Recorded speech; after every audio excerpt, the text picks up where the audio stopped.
नमस्कार दोस्तों, आज हम 6 कहानियाँ सुनेंगे, छोटी छोटी पर ज्ञानवर्धक। हम कहानी शुरू करते हैं। एक राज्य में अतुल बल पराक्रमी राजा नंद राज्य करता था। उसकी वीरता चारों दिशाओं में प्रसिद्ध थी। आसपास के सभी राजा उसकी वंदना करते थे। उसका राज्य समुद्र तट तक फैला हुआ था। उसका मंत्री वररुचि भी बड़ा विद्वान और शास्त्रों में पारंगत था। उसकी पत्नी का स्वभाव बड़ा तीखा था।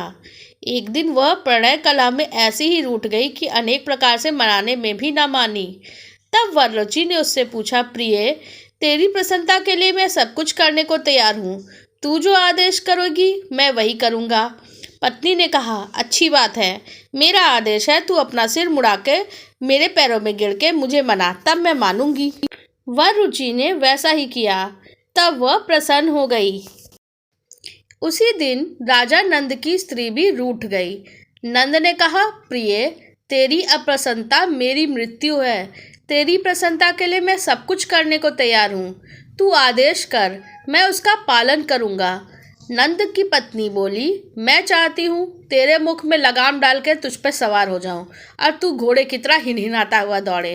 अपनी इस इच्छा के पूरी होने पर ही मैं प्रसन्न होऊंगी। राजा ने भी उसकी इच्छा पूरी कर दी। दूसरे दिन सुबह राज दरबार में जब वररुचि आया तो राजा ने पूछा, मंत्री, किस पुण्य काल में तूने अपना सिर मुड़ाया है? वररुचि ने उत्तर दिया, राजन, मैं उस पुण्य काल में सिर मुड़ाया है जिस काल में पुरुष मुख में लगाम डाल के हिनहिनाते हुए दौड़ते हैं। राजा यह सुन के बड़ा लज्जित हुआ। दूसरी कहानी। एक नगर में देवशक्ति नाम का राजा रहता था। उसके पुत्र के पेट में एक सांप चला गया था। उस सांप ने वहीं अपना बिल बना लिया था। पेट में बैठे सांप के कारण उसके शरीर का प्रतिदिन क्षय होता जा रहा था। उसका उपचार करने के बाद भी जब कोई स्वास्थ्य में सुधार न हुआ तो अत्यंत निराश होकर राजपुत्र ने अपने राज्य से बहुत दूर प्रदेश में चला गया और वहाँ पे सामान्य भिखारी की तरह मंदिर के बाहर रहने लगा। उत्तर प्रदेश की राजा बलि के 2 नौजवान लड़कियां थीं। वह दोनों प्रतिदिन सुबह अपने पिता को प्रणाम करने आती थीं। उसमें से एक राजा को नमस्कार करती हुई कहती थी, महाराज की जय हो, आपकी कृपा से ही संसार में सब सुख है। दूसरी कहती थी, महाराज, ईश्वर आपके कर्मों का फल दे। दूसरी के वचन को सुन के महाराज क्रोधित हो जाता है। इसी दिन इस क्रोधावश में उसने मंत्री को बुला के आज्ञा दी, मंत्री, इस कटु बोलने वाली लड़की को किसी गरीब परदेसी के हाथों सौंप दो। इसे अपने कर्मों का फल स्वयं चखने दो। मंत्रियों ने राजाज्ञा से उस लड़की का विवाह मंदिर में उस सामान्य भिखारी की तरह ठहरे परदेसी राजपुत्र के साथ कर दिया। राजकुमारी ने उसे ही अपना पति मान लिया और उसकी सेवा की। दोनों ने उस देश को ही छोड़ दिया। थोड़ी दूर जाने पे वे तालाब के किनारे ठहरे। वहाँ राजपुत्र को छोड़कर उसकी पत्नी पास के गांव से घी, तेल, अन्न आदि का सौदा लेने गई। सौदा लेके जब वो वापस आ रही थी तब उसने देखा उसका पति तालाब से कुछ दूरी पर एक सांप के बिल के पास सो रहा है। उसके मुख से एक फनियल सांप बाहर निकल के हवा खा रहा है और एक दूसरा सांप भी अपने बिल से निकल के फन फैलाए वहीं बैठा था। दोनों में बातचीत हो रही थी। बिल वाला सांप पेट वाले सांप से कह रहा था, दुष्ट, तूने सर्वांग सुंदर राजकुमार का जीवन क्यों नष्ट कर रहा है? तो पेट वाला सांप बोलता है, तू भी तो इस बिल में पड़े स्वर्ण कलश को दूषित कर रहा है। बिल वाला सांप बोला, तो क्या तू समझता है कि तुझे पेट से निकालने की दवा किसी को मालूम नहीं है? कोई भी व्यक्ति राजकुमार को उकाली हुई कांची की राई पिला के तुझे मार सकता है। पेट वाला सांप बोला, तुझे भी कोई गरम तेल डाल के कोई भी मार सकता है। इस तरह से दोनों के भेद खुल गए थे। राजकन्या ने क्योंकि दोनों की ही बातें सुन ली थी, उसने अपनी बताई हुई विधियों से ही उन दोनों का ही नाश कर दिया। उसका पति निरोग हो गया और बिल से स्वर्ण भरा कलश पाके उन लोगों की गरीबी दूर हो गई। दोनों अपने अपने देश को चल दिए। जिस देश का राजकुमार था वहाँ पे राजपुत्र के माता पिता ने दोनों का ही स्वागत किया। तीसरी कहानी। एक गांव में एक द्रोण नाम का ब्राह्मण रहता था। भिक्षा मांगकर उसकी जीविका चलती थी। सर्दी गर्मी रोकने के लिए उसके पास पर्याप्त वस्त्र भी नहीं थे। एक बार किसी यजमान ने ब्राह्मण पर दया करके उसे बैलों की जोड़ी दे दी। ब्राह्मण ने उसका भरण पोषण बड़े यत्न से किया। आसपास से घी तेल अनाज मांगकर भी उन बैलों को भरपेट खिलाता रहा। इससे दोनों बैल खूब मोटे ताजे हो गए। उन्हें देखकर एक चोर के मन में लालच आ गया। उसने चोरी करके उन दोनों बैलों को भगा ले जाने का निश्चय कर लिया। इस निश्चय के साथ जब वह अपने गांव से चला तो रास्ते में उसे लंबे लंबे दांतों, लाल आंखों, सूखे बालों और भूरी नाक वाला एक भयंकर आदमी मिला। उसे देखकर चोर डरते डरते हुए पूछता है, तुम कौन हो? उस भयंकर आकृति वाले आदमी ने कहा, मैं ब्रह्म राक्षस हूँ। पास वाले ब्राह्मण के घर से बैलों की जोड़ी चुराने जा रहा हूँ। राक्षस ने कहा, मित्र, पिछले 6 दिन से मैंने भी कुछ नहीं खाया। चलो उस ब्राह्मण को ही मार के मैं भूख मिटा लूँगा। हम दोनों तो एक ही मार्ग के यात्री हैं, तो चलो साथ चलते हैं। दोनों ने ही छिपकर ब्राह्मण के घर के बाहर छुप गए और ब्राह्मण के शैय्याशायी होने के बाद राक्षस जब उसे खाने के लिए आगे बढ़ने लगा तो चोर ने कहा, मित्र, ये न्यायानुकूल नहीं है। पहले मैं बैलों की जोड़ी चुरा लूँ, तब तू अपना काम करना। राक्षस ने कहा, कभी बैलों को चुराते हुए खटका हो गया, ब्राह्मण जाग गया तो अनर्थ हो जाएगा। मैं तो भूखा ही रह जाऊंगा। इससे पहले मुझे ब्राह्मण को खा लेने दो। तुम चोरी बाद में कर लेना। चोर ने उत्तर दिया, ब्राह्मण की हत्या करते यदि ब्राह्मण बच गया और जाग के उसने रखवाली शुरू कर दी तब तो मैं चोरी ही नहीं कर सकूंगा। इसलिए मुझे अपना काम करने दो। दोनों में कहासुनी होने लग जाती है।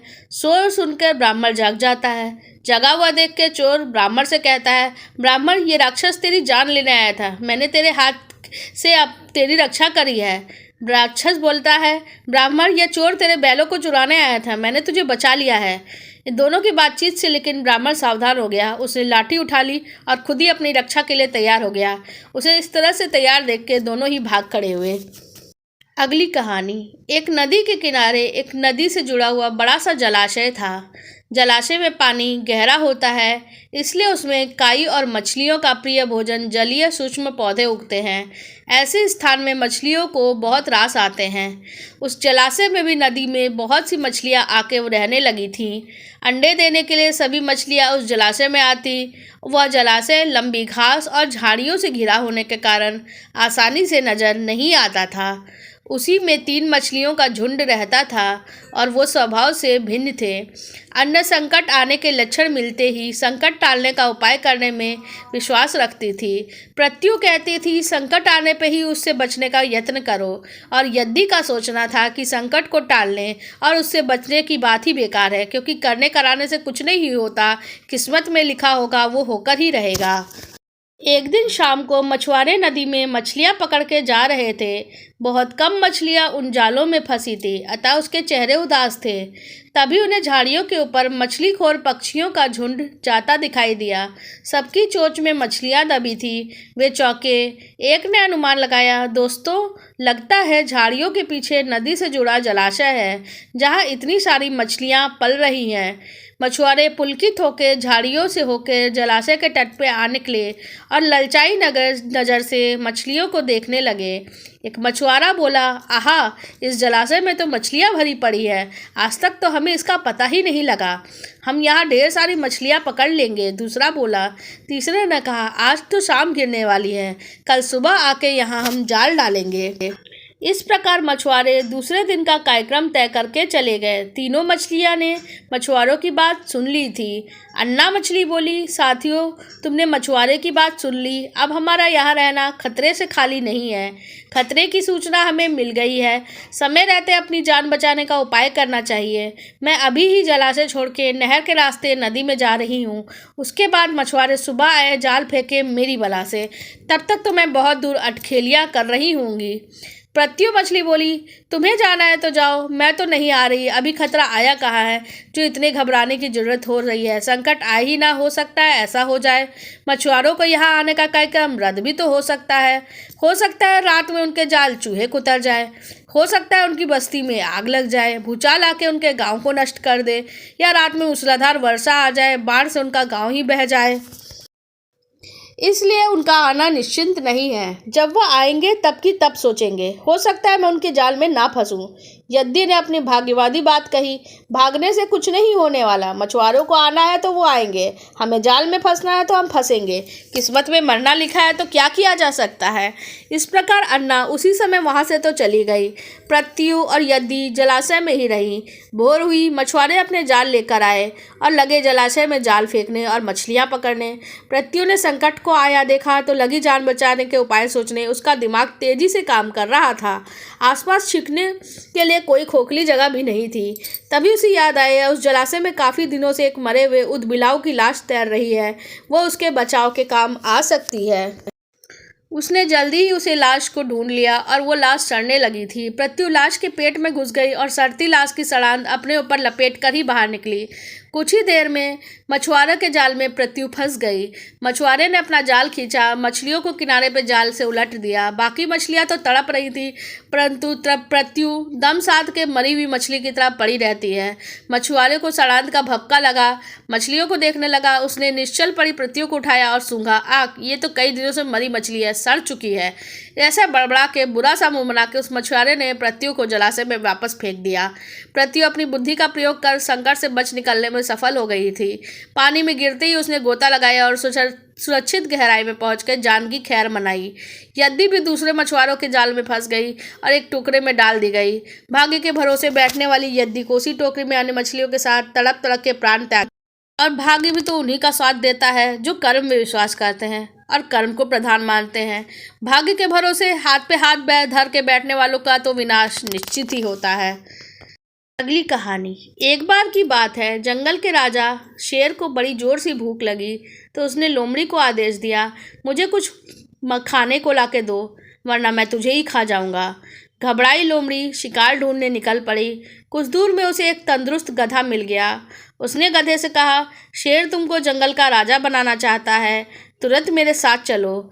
राजा बनने का लालच में गधा फौरन लोमड़ी के साथ चल पड़ा।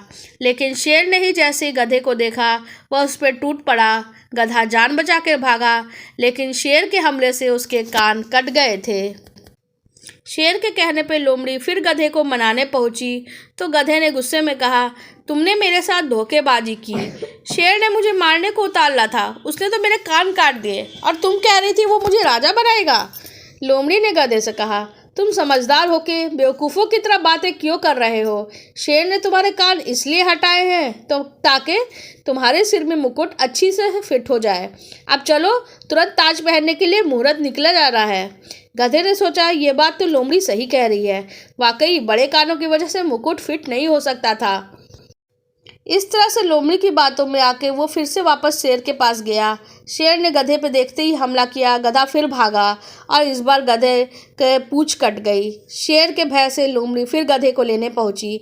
गधा तमतमाते हुए बोला, तुम सफ़ेद झूठ बोल रही हो, मुझे मरवाने का प्लान कर रही हो और कहती हो शेर मुझे राजा बनाना चाहता है। शेर ने इस बार मेरी पूंछ काट ली, अगर मैं नहीं भागता तो मैं मर जाता। लोमड़ी ने गधे से कहा, फिर वही मूर्खों वाली बात, शेर तुम्हारी पूंछ इसलिए हटाया क्योंकि तुम सिंहासन में अच्छे से बैठ सको। लोमड़ी की काफ़ी मान मनोबल के बाद गधा दोबारा शेर के पास जाने के लिए मान गया। इस बार शेर तैयार था। उसने गधे को भागने का मौका ही नहीं दिया और उसके मारने के बाद लोमड़ी से कहा, मेरी प्यारी लोमड़ी, जाओ इसको अच्छी तरह से साफ करके इसका ब्रेन, लीवर, लंग्स, हार्ट लेकर आओ, तय मैं चैन से खा लूँगा इसे।